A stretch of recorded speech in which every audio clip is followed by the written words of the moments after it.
man-made mountain that erupts on cue. Strange and exotic lands. Ancient civilizations brought back to life. You're looking at the most ambitious new theme park in the world, DisneySea, Tokyo. The best-kept secret in the Far East until now. In a world exclusive, Travel Channel's cameras are the first to be given full access to Disney's only water-based theme park. It's a front-row ticket on a multi-billion-dollar adventure. It's a journey across continents and across time. We'll travel across seas and beneath them, too. It all takes place in one mega theme park. And on this journey, nothing is as it seems.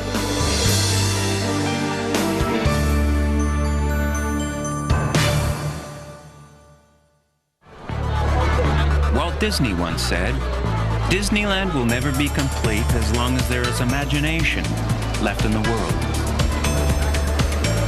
The idea for a water-based Disney theme park was first imagined 10 years ago.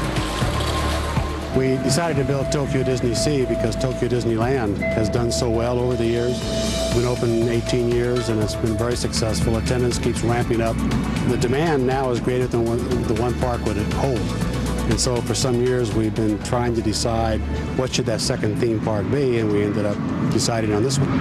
Jim Cora knew Walt Disney. Back then, the idea of having two Disney theme parks in the same city would have stretched even Walt's imagination. Well, it's a huge difference between what we did in 1955 with the first park and what we've done here. For starters, DisneySea Tokyo was a $3.3 billion joint venture between Disney and the Oriental Land Company. Two very different cultures would have to work closely together to pull this off.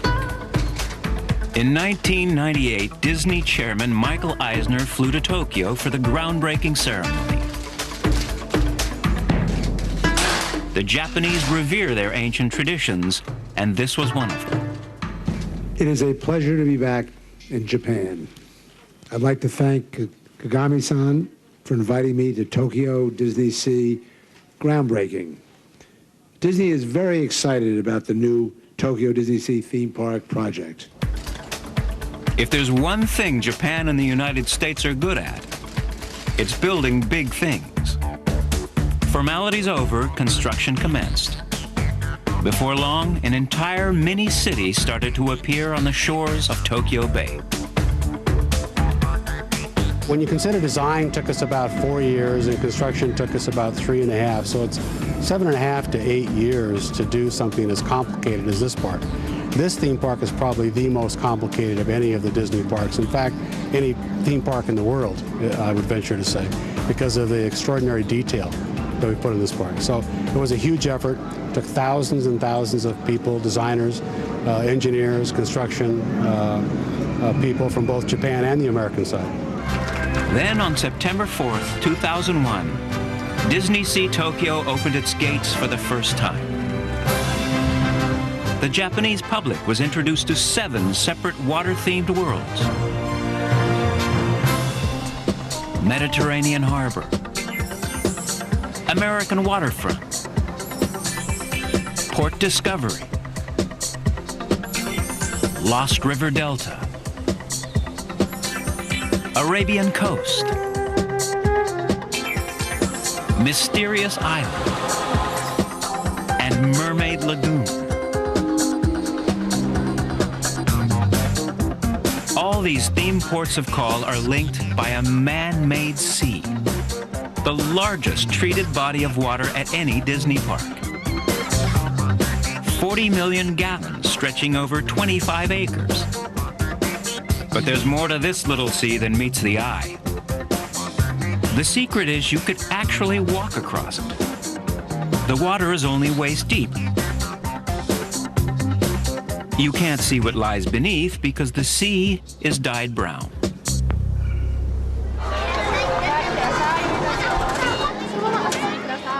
When Disney recruited staff to operate and maintain the theme park, they weren't just looking for people who could serve popcorn, sell tickets, give directions, or pick up trash.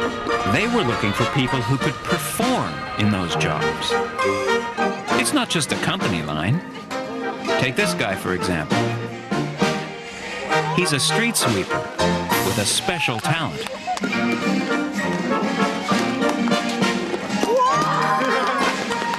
Want to see it again?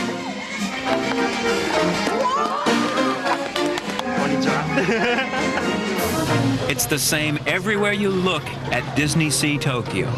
As soon as a visitor steps through those gates, they're on stage, and everyone is part of the act. Well, it comes back to our show business terms. We feel that all of our parks and our hotels are shows. They're three-dimensional shows, and that means that all our employees are actually cast members in the role in this particular show. The opening of the park has boosted local employment enormously. There are now 20,000 people working at the 2 Disney parks and hotels. But not one of them is referred to as an employee. They're all cast members. We actually cast them in a particular role, and as we actually talk to our applicants, we explain that part to them, that you are going to be in this particular role. Some of those applicants may feel more comfortable on stage, for example, dealing with the guests. Others would be more comfortable backstage, so we take that into consideration as we make the hiring decision. There was one problem. While the Japanese are renowned for their diligence, the secret is they also tend to be very shy. Here in Japan, positively, in a good way, they are very service-oriented. The challenge, though, is to getting them to be a little more relaxed, a little more engaging to the guests, not so polite to the guests, but more friendly and more open, and smile more often and interact with our guests. And that was more of a challenge here. Friendly, but not too polite. Try translating that into another language. Soon we'll take you behind the scenes where Disney meets Broadway. But up next, we'll blow the lid off the secrets of a man-made mountain.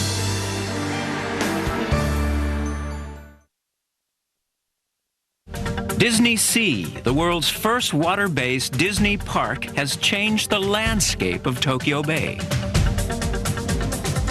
This towering inferno is Mount Prometheus.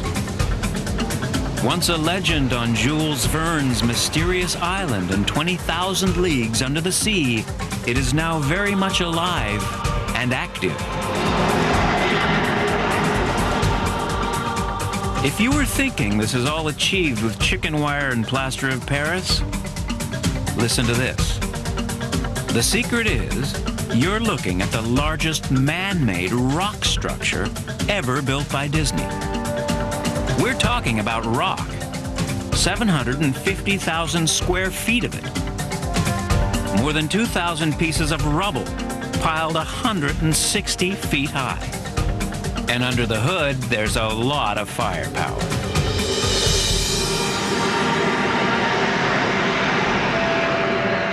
Inside that volcano are 10 rocket burners weighing about 3,000 pounds each. That's what it takes to shoot flames 50 feet into the air. The bursts of gas escaping from Mount Prometheus are actually bursts of water, about 30,000 gallons of it. At the base of the mountain is the famous Nautilus, Captain Nemo's submarine for exploring the depths of the world's oceans. 20,000 Leagues Under the Sea was a science fiction novel in 1870 and a Disney movie in 1954.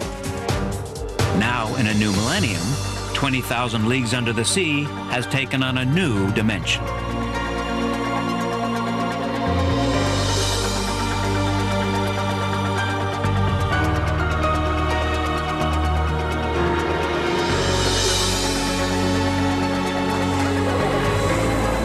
If you prefer terra firma, there's the Journey to the Center of the Earth, a ride lit up by more than 50,000 crystals.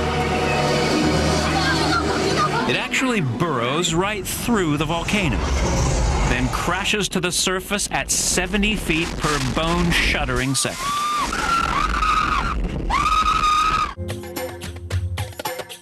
Another timeless land of magic and adventure is the Arabian coast. This is the home of Aladdin and of Sinbad the Sailor.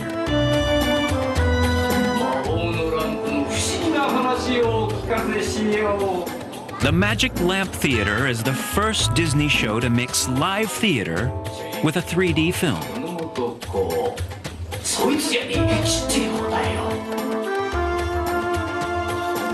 But the big secret is Sinbad's 7 Voyages, a groundbreaking ride that features more than 160 animatronic characters.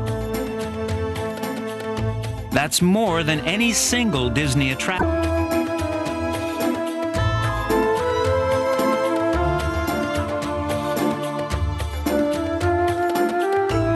Nothing is done by halves here. In fact, the carousel is done by double. One on top of the other. Another Disney first.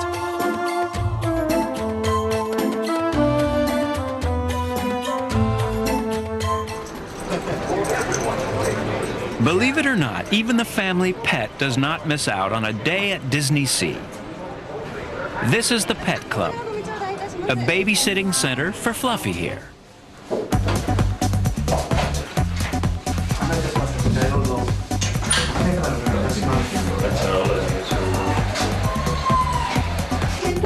Pet parking costs about $30 for the day, but that includes meals, naturally. The Japanese have kept pet dogs for thousands of years. And here's something else you may not know. In Japan, a day at a theme park is an occasion to dress up for. This crowd is a far cry from the t-shirt and sandal armies of the West. One of the things that we've found is the Japanese audience is very fastidious. They come very well dressed to the theme park, a lot of them in silk shirts and ties. Even though it's a resort, they like to dress up when they go out, and therefore a lot of the environmental effects that we do in the States, like splashing the audience with water and smoke and steam, doesn't go over very well here because they don't like to get wet. Of course, their love of photography is renowned. If it's not recorded on film or video, it may as well have never happened.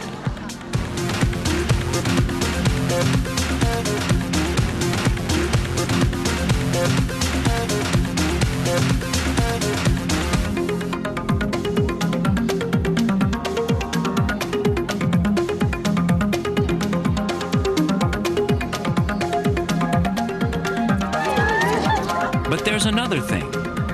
It seems that a day out at a theme park is not just about sightseeing, it's also about being seen. And some of the fashions have to be seen to be believed.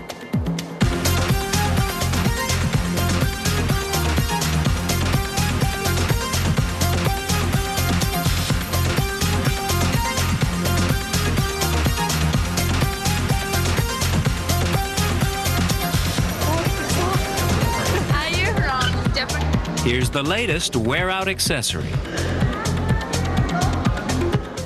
Sometimes it's hard to tell the cast from the audience.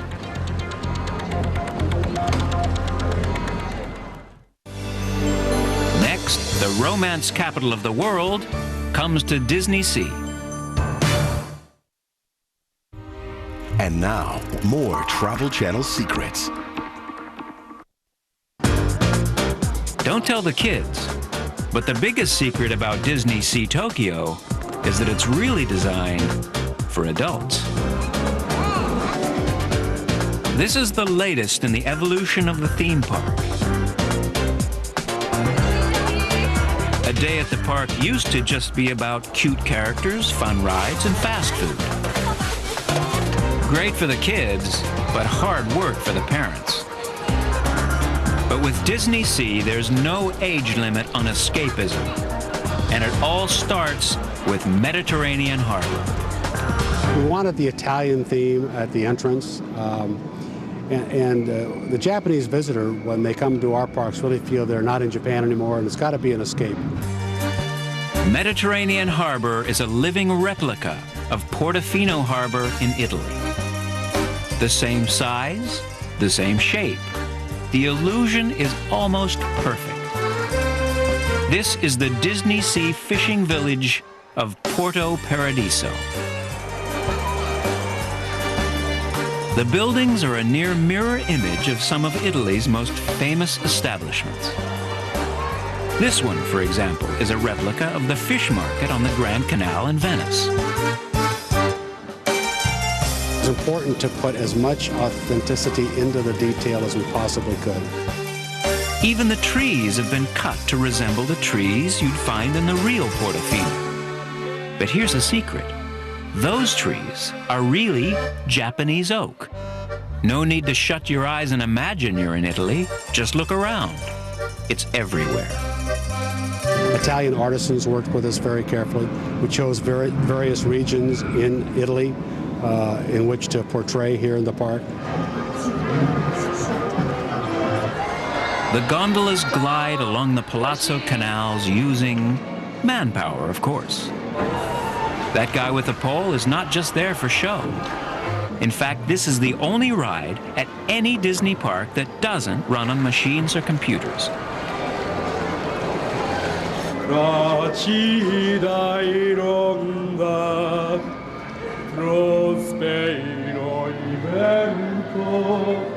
The passengers don't realize it, but these gondoliers are actually in competition with each other. You see, each of these characters has his own comic routine.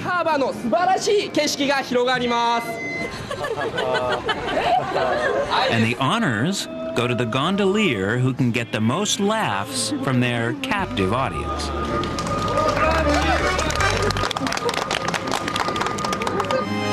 But the jewel in this Italian crown is the Miracosta, a world-class hotel that's actually been built on the grounds of DisneySea. It's a 502-room hotel built in a 5-story building, which is actually part of the park, Tokyo DisneySea Park. So you can enter the park from the hotel. So the main entrance is to the outside, and then there's another entrance to the park. The reason for the hotel is for people who would like to spend the night in a Tokyo Disney theme park, so they don't have to go home and spoil the dream at the end of the day. This isn't just a slice of Italy, it's the whole pizza. From the hotel, a guest can view different regions. From here, it's a view of Florence with the famous Ponte Vecchio. In a word, the Miracosta is opulent. A single corridor stretches for a mile. The marble for the floor could only be found in China. The chandeliers, handmade in Venice. There are more than 20,000 pieces of glassware and twice as much silverware. We had people roaming Europe to pick up art objects, and furniture was sourced from abroad to make sure that every single piece and every single fabric, which is all designed for the hotel, every piece of wall covering and every piece of carpeting was absolutely authentic.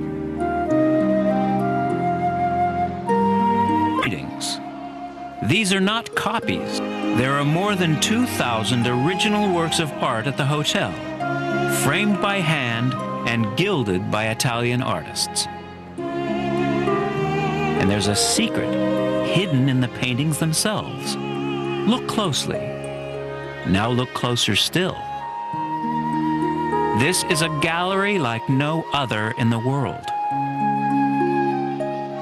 We tell all the children that there are hidden Mickeys in each of the murals, and to see the kids, and if we have to ask them to wait a little bit while they check in, they're happy because they're just looking at those murals. An Italian hotel within an American theme park within a Japanese city. It's a unique concept. And the Miracosta offers one service in particular which has captured more than just the imagination of its visitors. One service that we're offering in this hotel that hasn't been done in Japan before is that we give the guests the option to actually go into Tokyo DisneySea, to enter a Disney theme park as part of their wedding ceremony.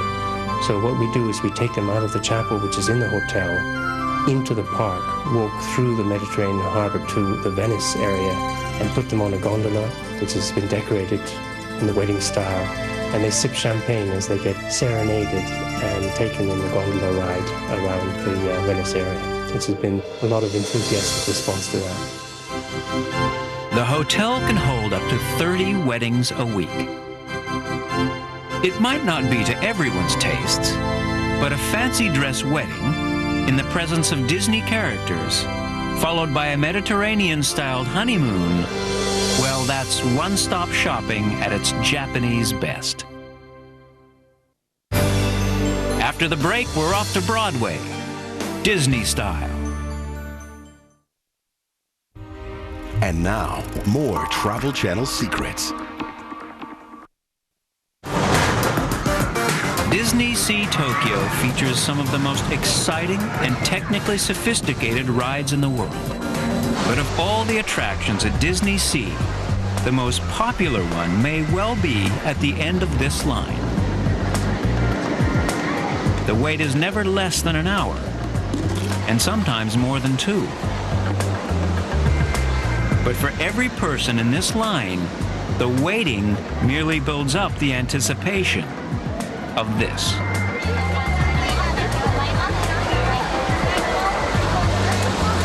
This is the only place in Japan where you can buy a giant gyoza, a Chinese fast food delicacy. Our Japanese guests like Chinese food. Gyoza is a very popular item, and so the chefs developed what we call the gyoza sausage, and it became so popular from the media and people talking about it that now that cart averages about an hour and 20 minutes wait every day. We sell about 3,500 of them a day, and it's just phenomenal. Here's the thing, and this may be a purely Japanese thing, but the line could easily be halved if they simply added a second gyoza cart. They don't, because this one food cart has taken on celebrity status, and waiting in line is half the fun. That's the theory anyway. I think that's captured the popularity with the audience, and they just stand in line forever to have one. In China, this is fast food. In Japan, it's more like gyoza gridlock.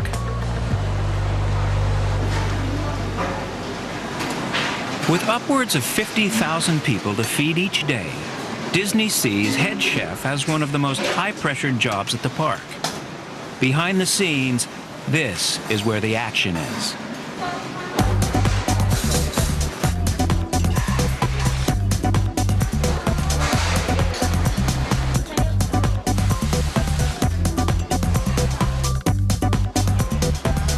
I can give you our highest attendance day that we had so far, and we've served about 95,000 meals.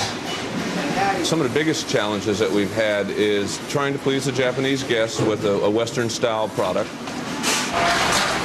And that's not easy in a country which is very set in its culinary ways.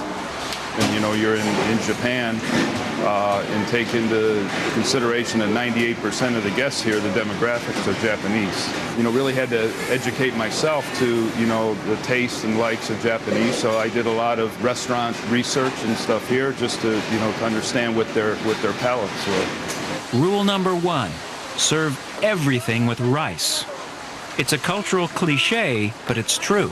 Everything revolves around rice, so consequently, you know, the portions of meat and vegetables are much smaller. Portions here are probably like for meat or chicken, fish, you know, at least probably 2/3 smaller than, you know, in the States. You know, it's American. If you serve them a steak, that they would say, you know, where's the steak? You know, this isn't a steak. But a lot of foods here are based on, in Japanese cuisine, more rice is the main component of the meal, and everything else is kind of to eat with the rice. So whether it's the meats or the vegetables, they're much smaller portions. Getting the balance right between what the Americans wanted to offer And what the Japanese could stomach was not easy.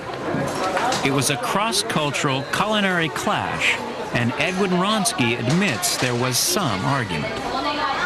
Though we didn't always agree, but we always had the guest in mind and to deliver, a unique experience, food experience, just to match up with the magnitude of the park. So that was our focus. So from that standpoint, it was really, it was challenging, but we spoke the common language when it came to food. And here's something you may not know. The Japanese are almost obsessive when it comes to hygiene. These are some of the cleanest kitchens in the world. But one experiment that has proven to be an unparalleled success is located at Port Discovery. They call this Aquatopia, ordered chaos on water.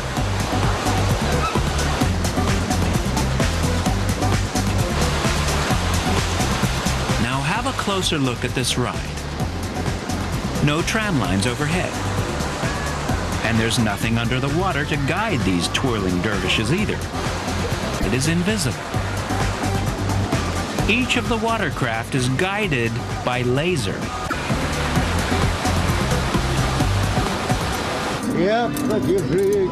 It was William Shakespeare who said, "All the world's a stage." Arigato, arigato. At DisneySea Tokyo, the whole world literally is a stage.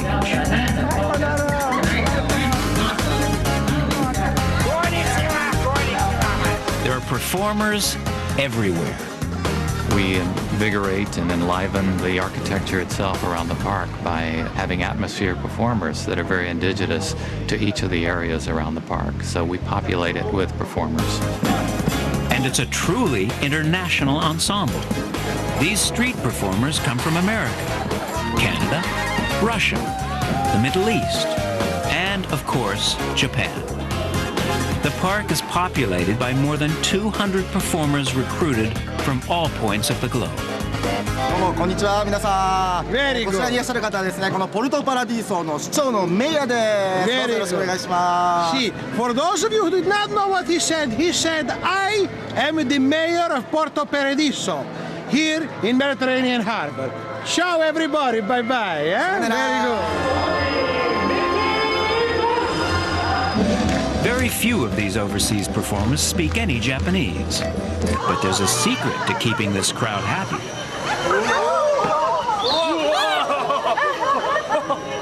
Physical humor works almost internationally.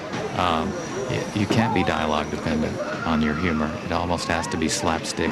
You keep it physical and everybody loves it.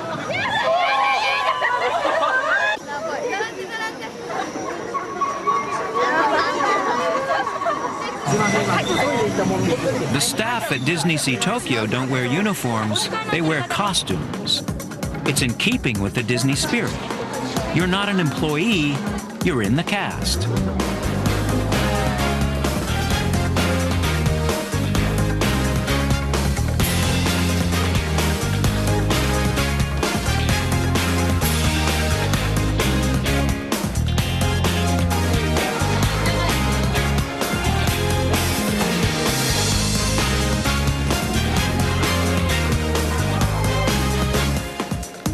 The costuming area here is one of the largest and busiest in the world. Every day from this issue window, 10,000 people receive clothing to go into the park and work. So it's a huge amount. In order to dress 10,000 people, there's actually about 300,000 costume pieces room to cover all of those needs. 300,000 pieces. That's enough to clothe a city. And the range of costumes is staggering.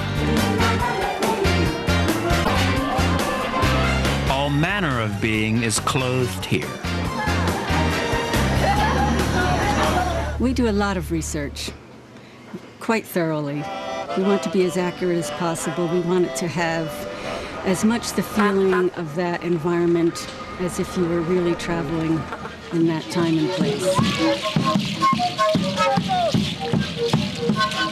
With so many shows running all day, every day, behind the scenes, the costumers literally work around the clock.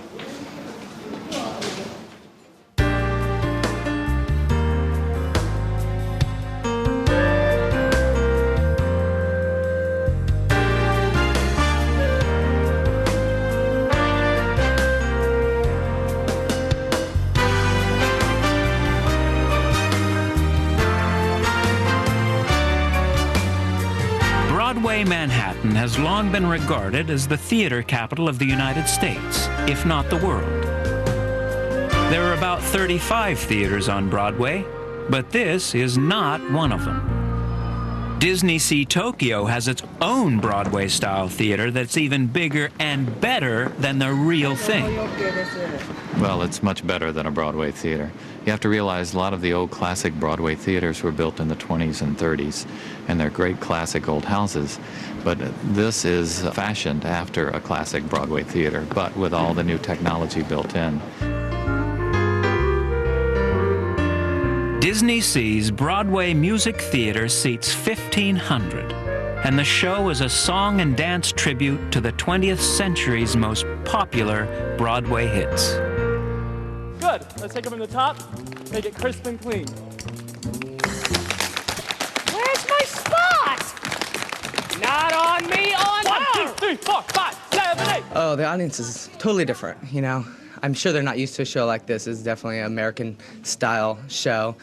And, you know, during the show, they're attentive, they're sitting with their hands crossed, they're, not a bad audience, but maybe not the loudest like in the United States. People are a little louder, but by the end of the show, same as in the United States, they love it. These are the hardest working performers at the 5 shows a day, and every show borrows from a total of 21 Broadway hits. Everybody here works really, really hard. Like, the Japanese are really, really hard workers, and I don't know, they rub off on us, make us work harder, and I don't know, we all mesh really well. It's been a pretty positive experience so far. Hello, how are you? I'm warm up. Disney is venturing into new territory with a show like this. No Goofy, no Mickey, and nothing from the archive of Disney movies.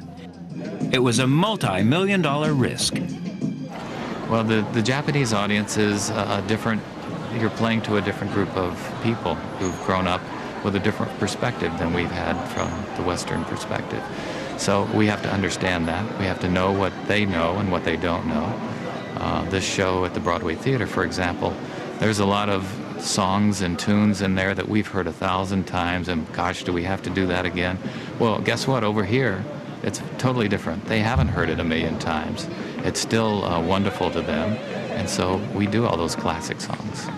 Well, originally we've been told that to expect, like, maybe it would be a little bit more subtle, like their response. Like, they would still appreciate just as much as an American what we were doing. It's just they'd be a little bit more subtle about it. But, I mean, surprisingly enough, like, a lot of them hands up in the air like this, like getting really excited. So it's been nice.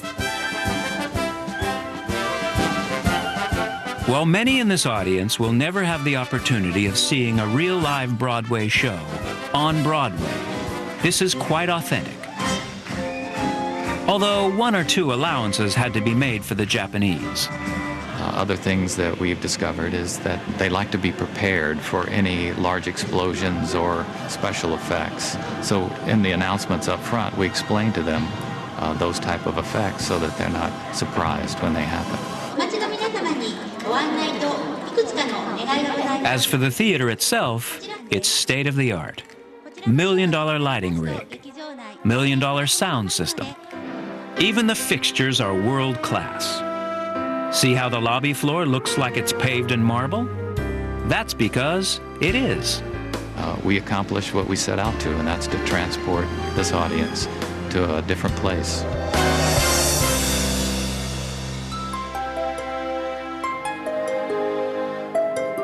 The golden era of Broadway began early in the 20th century. In those days, downtown Manhattan might have looked something like this. This is DisneySea's American waterfront. The year is 1910. Only one family in 200 owned a car in those days. A thrill ride in an automobile like this was a Sunday event not to be missed.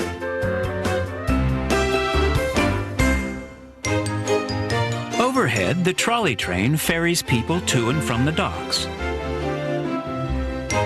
These are exciting times, recaptured in every detail, a century later and half a world away. The American waterfront at the turn of the century in the United States is very detailed oriented. The graphics, the theming, lots of research, and we think we captured most of it. The American waterfront portrays a time and place when Walt Disney was just a little boy with a big imagination. It represents the harbors of cosmopolitan New York and the more genteel Cape Cod early in the 20th century. In those days, of course, you could only travel abroad by sea, and only the very rich could afford it. SS Columbia is about to set off on her maiden transatlantic voyage. It's all just for show, of course. The SS Columbia is permanently moored here. But here's a little secret. This magnificent luxury multi-story ocean liner is fake. It is probably the world's largest model ship, created by some of Asia's finest shipbuilders. There was once a real SS Columbia. In the late 1800s, it brought thousands of European migrants to New York. Who knows? Perhaps there was a Disney on one of those passenger lists.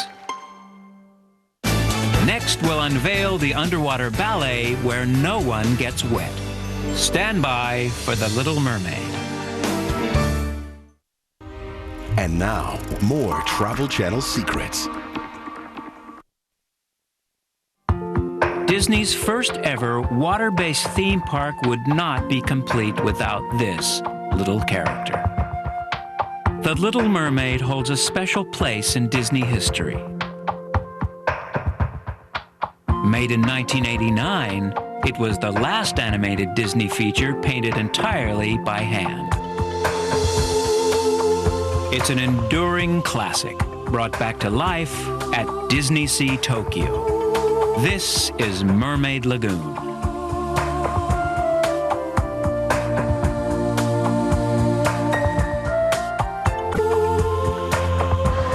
Constructing a human-friendly undersea world was one of the biggest creative challenges of DisneySea Tokyo.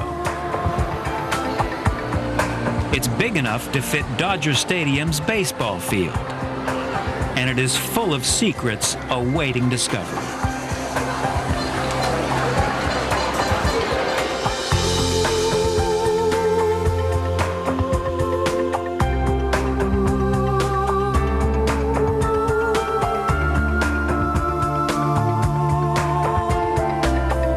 The main event is the Under the Sea live musical. Disney had never attempted something like this before. The secret is, no one else had either.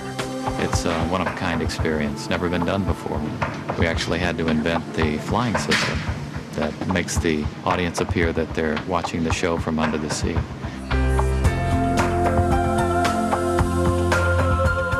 The entire performance takes place above the stage, a cross between puppet show, trapeze act, and deep-sea fantasy.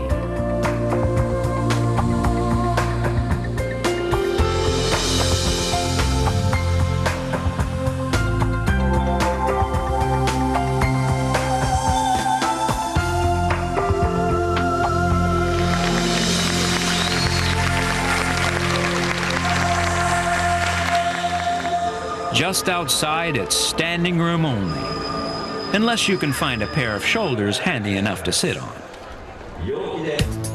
And the occasion is an extravagant twist on Disneyland's traditional parade of characters. It's a parade of characters on water.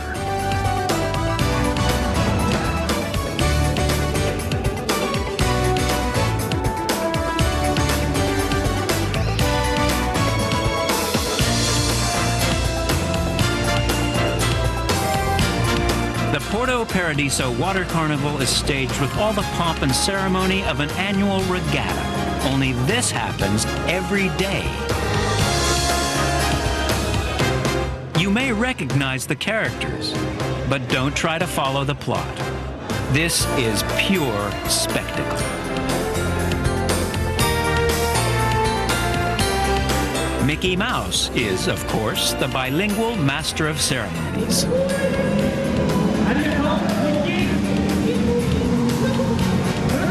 And there are more than 200 others in the support cast.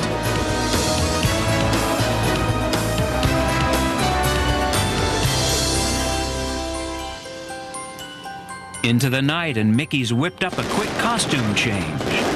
Now he's the Sorcerer's Apprentice for the DisneySea Symphony, a tribute to Walt's 1940 classic, Fantasia.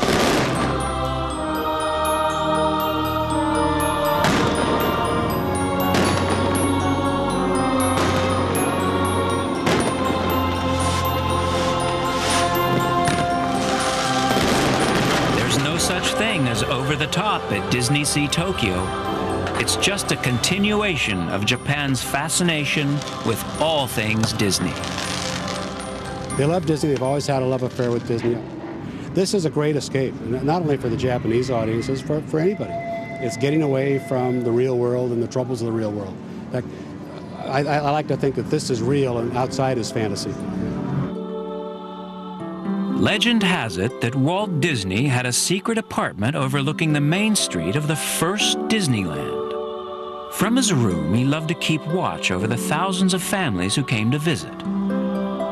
It was Walt's way of seeing firsthand what worked and what didn't.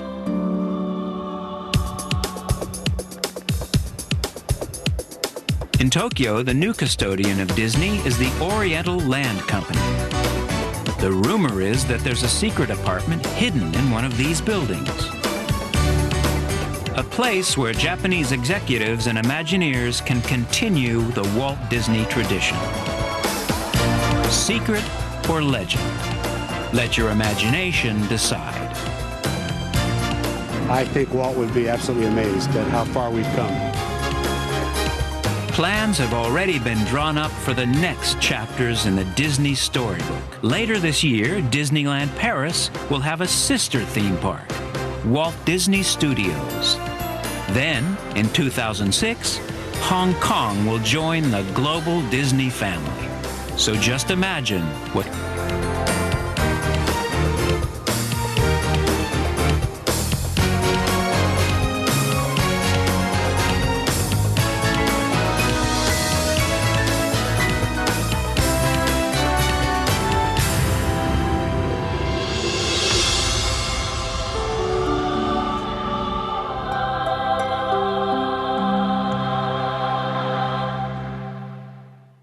Hi, Christopher Knight, a.k.a. Peter Brady for the Travel Channel. You may recognize this as the Brady Bunch house, the classic all-American home. But how many houses do you know of that were designed without a toilet and with a plastic lawn? Mike Brady, great architect. That's just one secret. The Travel Channel's got the real locations of all your favorite TV shows. From Fantasy Island to Three's Company, host John Ritter is taking you on it.